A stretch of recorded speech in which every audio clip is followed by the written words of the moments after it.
Hello friends, welcome back to the channel. இன்றைக்கி உயிரே உன்னாலே எபிசோட் 11 அவளுடன் முதல் பயணம் எபிசோட்குள்ளே போகலாமா? லாஸ்ட் எபிசோடில் தனி வீட்டில் இருந்த கார்த்திக் மற்றும் கீர்த்தியின் அடுத்த கட்ட வாழ்க்கையை இப்பொழுது பார்ப்போம். அன்று காலை வழக்கம் போல் அலுவலகத்திற்கு கிளம்பியிருந்தான் கார்த்திக். ஆனால் மனம் ஏதோ ஒரு அமைதியின்மை. அவன் எழுந்திருச்சிருப்பானா, காலேஜ் போயிருப்பானா என்று நினைத்து கொண்டிருந்தான். அதற்குள் லக்ஷ்மியிடமிருந்து அவனுக்கு அழைப்பு வந்தது.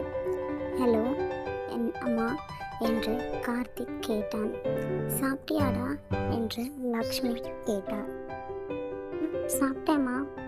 சரி, கீர்த்தி சாப்பிட்டாளா என்று கேட்டார். அந்த கேள்வியில் கார்த்திக் புருவம் சற்று சுருங்கியது. எனக்கு எப்படிமா தெரியும்? காலையில் கமலா சொன்னாங்க.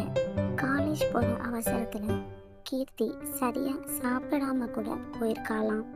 மதியமாவது சாப்பிட்டாலான்னு தெரியலை, அதுக்கு தான் கேட்டேன் என்றார். அதுக்கு நான் இப்போ என்ன பண்ணணுமா என்று கார்த்திக் சற்று சலிப்புடன் கேட்டான். நீ எதுவும் பண்ண வேண்டாம். உன் பொண்டாட்டி சாப்பிட்டாலான்னு தெரிஞ்சுக்கணும்னு எனக்கு ஆசை, அதான் கேட்டேன் என்று சற்று கோபத்துடன் சொன்னார் லக்ஷ்மி. சொல்லி காலையும் கட் பண்ணிவிட்டார். கார்த்திக் ஃபோனை வைத்துவிட்டு அமைதியாக யோசித்து கொண்டே இருந்தான். என்னவோ சாப்பிடாம இருந்தா எனக்கு என்ன என்று அவன் உள்மனது கேட்டாலும் மனம் மட்டும் அமைதியாக இல்லை. அதே நேரத்தில் இங்கு கீர்த்தி மற்றும் அனு காலேஜ் கேண்டீனில் அனுவுடன் அமர்ந்திருந்தாள் கீர்த்தி. அனு பர்கர் வாங்கி கொண்டு சாப்பிட்டு கொண்டு இருந்தாள். ஆனால் கீர்த்தி முன் இருந்த லஞ்ச் பாக்ஸ் அப்படியே மூடியே இருந்தது. அவள் அம்மா காலையில் கொடுத்து அனுப்பியது. ஏண்டி சாப்பிடாம இருக்க என்று அனு கேட்டாள். எனக்கு பசி இல்லை என்றாள் கீர்த்தி. பொய் சொல்லாதடி, உன் ஃபேஸை பார்த்தாலே தெரியுது. என்ன, எதுவும் ப்ராப்ளமா என்று கேட்டாள் அனு. கீர்த்தி சற்று சிரிக்க முயன்றாள். ஆனால் அவளுக்கு சிரிப்பு வரவில்லை. ஒன்றும் இல்லடி என்று கீர்த்தி சொன்னாலும் அவள் மனதில் கார்த்திக் உடன் இன்றும் இருக்க போகிறோம், அவர் கூட இந்த வாழ்க்கை எப்படி போகிறது என்ற எண்ணமே அவள் மனதில் மூடிக்கொண்டு இருந்தது. பிறகு அனு விடாமல், கண்டிப்பா ஏதோ இருக்கு, சொல்லு என்னன்னு என்று கேட்டாள். சிறிது நேரம் அமைதியாக இருந்த கீர்த்தி, சொல்லுடி, நான் ஒரு விஷயம் சொன்னா ஷாக் ஆகாத. என்னடி, என்னன்னு சொல்லு. கீர்த்தி பொறுமையாக, அனு எனக்கு கல்யாணம் ஆயிடுச்சுடி. அனு என்னது என்று கிட்டத்தட்ட கத்தி விட்டாள். அவள் கண்கள் பெரிதானது. பேசடி என்று கீர்த்தி சொன்னாள். அனுவுக்கு நம்பவே முடியவில்லை. நிஜமாதான் சொல்றியா கீர்த்தி? ஆமாடி. அனு, யாரடி அவரை என்றாள். கீர்த்தி மெதுவாக கார்த்திகை பற்றி சொல்ல ஆரம்பித்தாள். ஆனால் அதற்கு முன்பு, யாருக்கும் இது தெரியக்கூடாதுடின்னு நீ யார்கிட்டையும் சொல்லிடாத. இது நம்ம ஃபேமிலி தவிர பாக்கி யாருக்கும் தெரியவே கூடாது என்று முன்கூட்டியே கண்டித்து விட்டாள். அவருக்கு இந்த கல்யாணம் பிடிக்காதடி, எனக்கும் பிடிக்கல என்றாள் கீர்த்தி. அனுவுக்கு இது எதையுமே கனவா நிஜமா என்ற அளவுக்கு வித்தியாசம் தோன்றியது. எங்கள் அம்மா அப்பாக்காக தான் நான் ஒத்துக்கிட்டேன் என்று சொல்லும்போது அவனது கண்கள் லேசாக கலங்கின. அனு அவனது கையை பிடித்தாள். அழாதடி, ஒன்றும் இல்லை, நீ என்னன்னு சொல்லு. நீ சந்தோஷமா இருக்கணும். அந்த அண்ணா ஃபஸ்ட்டு நல்லவரா என்று அனு முதலில் கார்த்திகை பற்றி கேட்டு தெரிந்து கொண்டாள். கீர்த்தி கொஞ்சம் யோசித்தாள். பிறகு அவனை பற்றி சொல்ல ஆரம்பித்தாள். பெண் கீர்த்தி மெதுவாக, அவர் கோபக்காரர், சிடுமூஞ்சி, ஆனால் கெட்டவர் இல்லை, என்னையும் திட்டுவார் எப்பயும், ஆனால் தப்பாக நடந்துக்க மாட்டார் என்று தெரியாமலேயே கணவனை பற்றி பெருமையாக பேசிவிட்டாள். அதை கவனித்த அனு மனதிற்குள் சிரித்தாள். சரி விடு, காதல் இல்லைன்னா என்ன, நல்லவராக இருந்தால் போதும். உன்கிட்ட எந்தவித தப்பாகவும் நடந்துக்காம உனக்கு மரியாதை கொடுத்தா போதும் கீர்த்தி என்று இப்பவே கார்த்திக்கு சாதமாக பேச ஆரம்பித்தாள் அனு. இருந்தா விடுடி, ஒரு நாள் உன்னையே சுத்தி சுத்தி வரப்போறாரு பாரு என்று சொன்னாள். பொடி நீ வேற என்று சலித்து கொண்டாள் கீர்த்தி. ஆனாலும் கீர்த்தி ஏனோ ஒரு சோகத்திலே இருந்தாள். அன்று கார்த்திக்கின் அலுவலகத்தில் ஹரிஷ் காஃபி குடித்து கொண்டிருந்தான். கார்த்திக் மட்டும் லேப்டாப் இருந்தாலும் கவனம் அதில் இல்லை. மச்சி என்றான் ஹரிஷ். என்னடா, உன் ஒய்ஃப் சாப்பிட்டாலான்னு கேட்டாங்களா ஆண்டி என்றான். ஆமாடா, இப்போ என்ன என்றான் கார்த்திக். நீ கால் பண்ணி கேட்டியா என்றான் ஹரிஷ். நானா, நான் இருக்கு என்றபடி பார்த்தான் கார்த்திக். பின்ன என்னடா, உன் ஒய்ஃப் தானே என்றான் ஹரிஷ். அவ சாப்பிட்டா எனக்கு என்ன, அவ சாப்பிடலன்னா எனக்கு என்ன என்றபடி சொன்னான் கார்த்திக். அப்படியா என்று கொஞ்சம் அக்கலுடன் பார்த்தான் ஹரிஷ். அப்ப ஏன்டா காலையிலிருந்து 3 தடவை மொபைலையே பார்த்துட்டு இருக்க என்றான் ஹரிஷ். கார்த்திக் அமைதியாகிவிட்டான். நான் இதுக்கு பார்க்கணும், அதெல்லாம் ஒன்றும் என்றான் கார்த்திக். ஹரிஷ் சிரித்தான். சரி சரி, எனக்கு புரியுது, உனக்கு கோபம்தான், ஆனால் அக்கறையும் இருக்கு, அதான் இந்த பிரச்சனையே என்றான். மாலை காலேஜ் முடிந்து வெளியே வந்த கீர்த்தி அன்று லஞ்ச் பாக்ஸ் திறக்காமலே இருந்ததை நினைத்து கொண்டு வந்தாள். அம்மா காலையிலே கஷ்டப்பட்டு செஞ்சாங்க, நான் தான் ஏதோ ஒரு நினப்புல சாப்பிடாம வேற வந்துட்டேன். இப்போ வேற லைட்டாக பசிக்குதே, இப்போ என்ன பண்ணுறது என்று அப்பாவிற்கு கால் பண்ணலாம் என்று யோசித்தாள். வீட்டுக்கு போய் அம்மா கையால் ஃபஸ்ட்டு சாப்பிடணும் என்று நினைத்தபடி பஸ் ஸ்டாப்பில் நின்றாள். அப்போது திடீரென மேகம் கருமையாகி மழை பெய்ய ஆரம்பித்தது. அப்போது அந்த நேரத்தில் ஒரு முக்கியமான மீட்டிங்கையும் முடித்துவிட்டு கார்த்திக் அவ்வழியே வந்து கொண்டிருக்கிறான். மழை லேசாக தூறலும் போட ஆரம்பித்தது. கீர்த்தி தனியாகவும் இருக்கிறாள். அப்போது அந்த வழியாக காரில் வந்த கார்த்திக், அவன் கண்கள் தற்செயலாக பஸ் ஸ்டாப்பை நோக்கின. அங்கே மழையில் நின்று கொண்டிருந்த கீர்த்தியை பார்த்ததும் அவனது முகம் தானாகவே மாறியது. யார் இது, கீர்த்தி மாதிரி இருக்கே, இந்த டைம்ல மழை வேற பெய்யுது, இவன் இங்க என்ன பண்றா, யாருக்காக வெயிட் பண்ணிட்டு இருக்கா என்று யோசித்து பேசலாமா வேணாமா என்று யோசித்து கொண்டே அவன் காரை மெதுவாக நிறுத்தினான். மழை மெதுவாக அதிகமாகவும் ஆரம்பித்தது. சில நிமிடங்களில் பலமாக பெய்ய ஆரம்பித்தது. பஸ் ஸ்டாப்பில் நின்றிருந்த கீர்த்திக்கு என்ன செய்வது என்று தெரியவில்லை.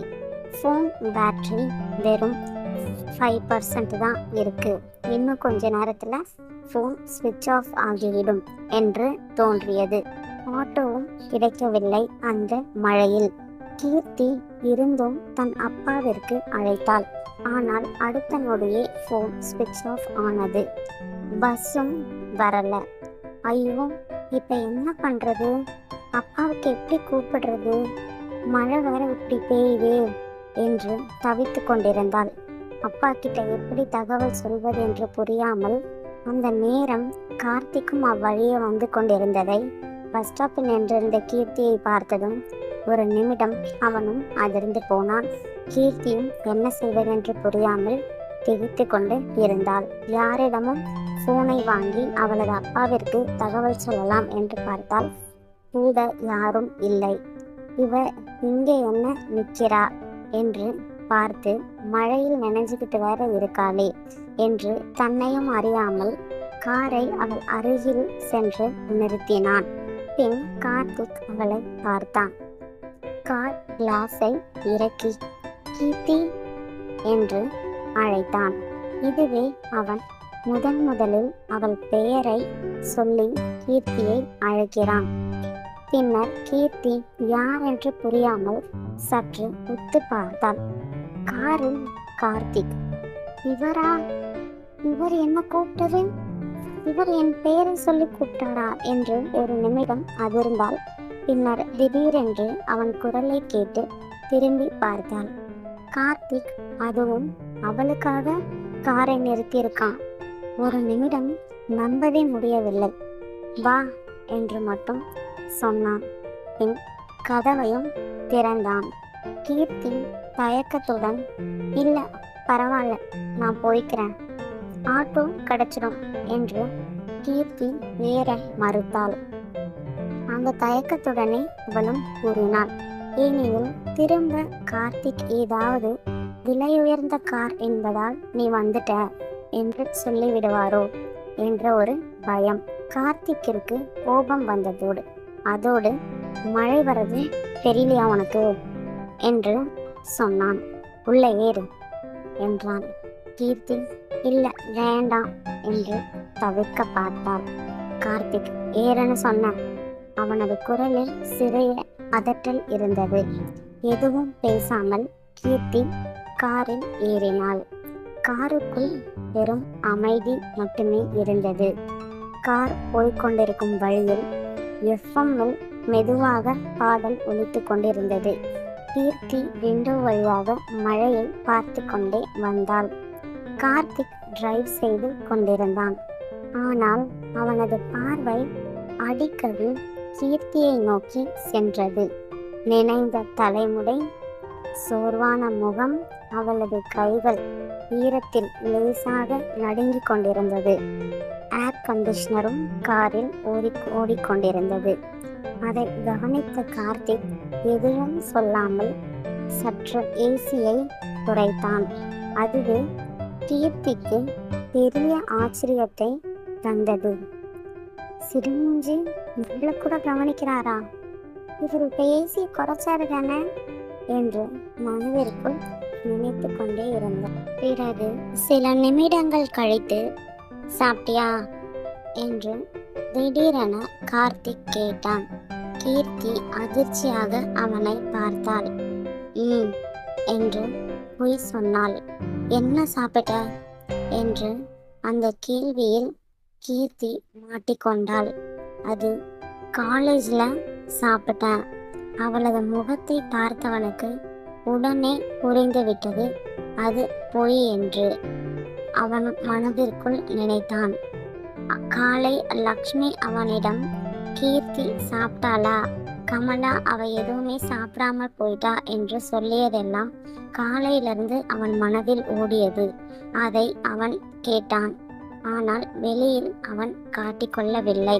அப்பார்ட்மெண்ட்க்கு போகும் வழியில் திடீரென காரை ஒரு ரெஸ்டாரண்ட் முன் நிறுத்தினான். இறங்கு. எதுக்கு? சாப்பிட. எனக்கு வேண்டாம் என்றாள். எனக்கு பசிக்குது, வா என்று மட்டும் சொல்லிவிட்டு உள்ளே சென்றான். கீர்த்திக்கு எதுவும் புரியவில்லை. இவர் எதுக்கு என்ன சாப்பிடலாம் கூப்பிட்டு வராரு? இதெல்லாம் சரியில்லையே. என்ன நடக்குது? அம்மா எதுவும் சொல்லிட்டாங்களா அத்தைக்கிட்ட என்று யோசித்து கொண்டே கீர்த்தி அமைதியாக அவன் பின்னால் சென்றாள். இருவரும் எதிரெதிரே இருந்த நாற்காலியில் அமர்ந்திருந்தனர். ரெஜிஸ்டர் மேரேஜ்க்கு பிறகு இவ்வளவு நேரம் இருவரும் தனியாக சேர்ந்து அமர்வது இதுதான். கீர்த்திக்கு ஏதோ ஒரு புதுவிதமான உணர்வு. கார்த்திக்கும் அதே நிலை. ஆனால் இருவரும் எதுவும் சொல்லிக்கொள்ளவில்லை. கீர்த்திக்கு கார்த்திக்கின் அருகாமையில் இவ்வளவு நேரம் தனியாக இருப்பது, அவள் அத்தை, மாமா, அம்மா, அப்பா என்று யாரும் இல்லாமல் அவனிடம் இருப்பது, இதுவே ஒரு புதிய முறை. ஆனால் இருவரும் அமைதியாக இருந்தனர். என்ன வேணும் என்று மெனு கார்டை அவளிடம் நீட்டினான். எதுவும் வேண்டாம் எப்போ பார்த்தாலும் இதையே சொல்லாத, என்ன சாப்பிடுவ என்று கார்த்திக் அதட்டலுடன் கேட்டான். கீர்த்தி யோசித்து, அவள் இவ்வளவு பெரிய ரெஸ்டாரண்டிற்கு தனியாக வந்ததில்லை என்பதால் என்ன சொல்வதென்று தெரியாமல் இட்லி என்று மட்டும் சொன்னாள். அதற்கு கார்த்திக் இட்லியா என்று அவளை ஒரு மாதிரி பார்த்தான். இங்கே இட்லிலாம் கிடைக்காது, இது கஃபே என்று சொன்னான். அப்ப நீங்களே ஏதாவது ஆர்டர் பண்ணுங்க என்று குழந்தை போல முகத்தை சுருக்கி வைத்து சொன்னாள். அவளது முகத்தை பார்த்த கார்த்திக்கிற்கு என்ன சொல்வதென்று தெரியாமல் அவள் குழந்தைத்தனத்தை கண்டு அவனுக்கே தெரியாமல் சற்று சிரித்து விட்டான். கார்த்திக்கிற்கும் கீர்த்தியை எப்போதும் பார்ப்பது போல் இல்லாமல் இன்று புதிதாக இருந்தது. அதை மறைத்து கொண்டு சரி என்று கார்த்திக்கு மெனு கார்டை பார்த்து ஆர்டர் செய்தான். அதை கவனித்த கீர்த்தி மனதிற்குள், இவர் இப்ப என்ன பண்ணாரு? சிரிச்சாரா? இல்ல நமக்கு தான் பிரம்மையா? சிடுமூஞ்சிக்கு சிரிக்க தெரியுமா என்று மனதிற்குள் யோசித்து கொண்டே இருந்தாள். பின்னர் கார்த்திக் ஒரு பர்கர், சாண்ட்விச், கீர்த்திக்கு எப்பொழுதும் பிடித்த காஃபி, தனக்கு பிடித்த லெமன் டீ ஆகியவற்றை ஆர்டர் செய்தான். சில நிமிடங்களில் இருவருக்கும் அந்த அமைதியே துணையாக இருந்தது.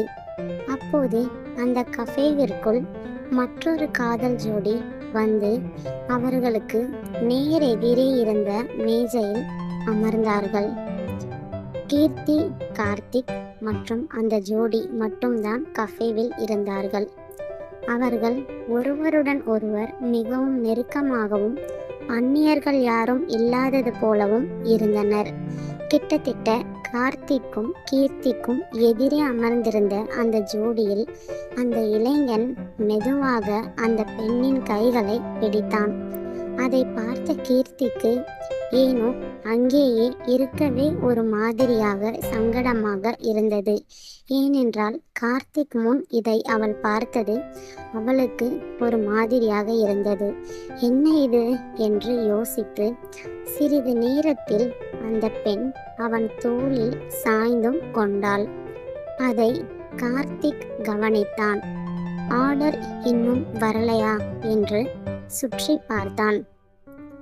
எவ்வளவு சீக்கிரம் முடியுமோ அவ்வளவு சீக்கிரம் இந்த இடத்தை விட்டு கிளம்பிவிட வேண்டும் என்ற எண்ணம் அவனுக்குள் இருந்தது. ஏனென்றால் கார்த்திக்கும் இது ஒரு மாதிரியாக தான் இருந்தது.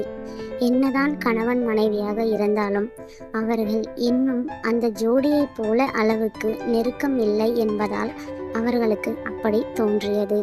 பின் கீர்த்திக்கும் இதை பார்த்து ஒரு மாதிரி தோன்றுமோ என்ற எண்ணமும் கார்த்திக்குள் ஓடியது. அவனுக்கு இவையெல்லாம் புதிதல்ல. அவன் அலுவலகத்தில் அவன் படித்ததில் இவையெல்லாம் அவனுக்கு ஒரு நார்மலாக தான் இருந்தது. ஆனால் கீர்த்திக்கு அப்படி இல்லையே என்று சில நிமிடங்களில் கார்த்திக் ஆர்டர் செய்த அனைத்தையும் வந்து மேஜையில் வைத்தார்கள். கார்த்திக் பின் காஃபியை எடுத்து கீர்த்தியிடம் கொடுத்தான். பிறகு சாண்ட்விச்சை எடுத்து அவளுக்காக ஒரு தட்டில் வைத்து அவள் முன் நகர்த்தினான். ஏதோ சொல்ல நினைத்தும் சிறிது தயங்கினான். பின் சாப்பிடு என்றான்.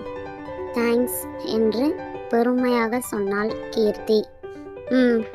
என்று மட்டும் பதிலளித்தான் கார்த்திக். அதன் பிறகு இருவரும் அமைதியாக தங்களுக்கு முன் இருந்த உணவிலேயே கவனம் செலுத்தினார்கள். அந்த நாள் அவர்களின் முதல் சந்திப்பும் முதல் புரிதலும் அங்கேயே அமைதியாக முடிந்தது. இருவரும் கிளம்பினர். வீடு திரும்பும்போது மழை சற்று விட்டும் இருந்தது.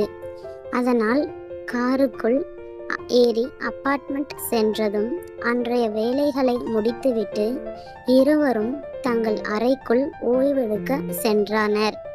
ஆனால் இருவரின் மனதிலும் அன்று நடந்த